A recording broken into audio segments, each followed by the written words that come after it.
এসেছে। আমরা স্পষ্ট ভাষায় বলতে চাই, আমাদের এই জুলাই নতুন এই বাংলাদেশে কোনো মুজিববাদের কোনো ঠাঁই হবে না।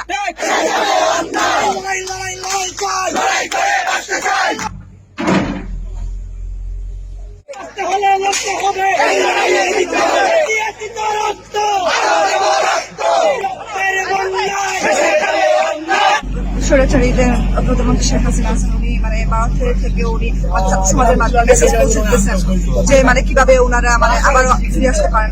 তো ওইটা পদক্ষেপ নিয়ে আমরা স্পষ্ট ভাষায় জানাতে চাচ্ছি যে আমাদের এই বাংলাদেশে মুজিববাদ বা দেশের সরকার যারা আছেন তারা যাতে কোনোভাবে এখানে পদক্ষেপ না করতে পারেন এবং তাদের যেগুলো প্রতিচ্ছবি রয়েছে সেগুলো আমরা ধ্বংস করে দিতে চাই।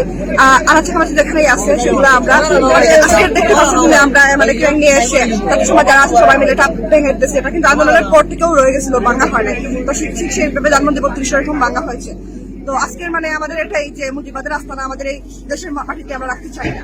মানে দেশের সরকার প্রথম হয়ে গেছে, সেটা একবারে নিষ্পত্তি হয়ে যাক। কর্মসূচি ছিল, আপনারা জানেন যে গতকালকে নিষিদ্ধ সংগঠন ছাত্রলীগের পেজ থেকে বলা হয়েছিল যে খুনি হাসিনা সে নাকি পুনরায় ছাত্র জনতার বিপক্ষে একটি ঘোষণা দিতে চায়। তো আমরা স্পষ্ট ভাষায় বলে দিতে চাই, আমাদের ছাত্র জনতা আমাদের জুলাইয়ের নতুন বাংলাদেশে আমরা কোনো মুজিববাদের কোনো ফ্যাসিবাদের কোনো চিহ্ন আমরা রাখতে চাই না। এরই কারণে এরই পরিপ্রেক্ষিতে আমরা আজকে হচ্ছে এই যে বুলডোজার মিছিল এটা নিয়ে হচ্ছে আমরা এখানে জেলা প্রশাসকের কার্যালয়ে যে মুজিবের যে মুরালটা ছিল সেটা আমরা ভাঙছি। আজকে আমাদের কর্মসূচি এটার মাধ্যমে সমাপ্ত হবে।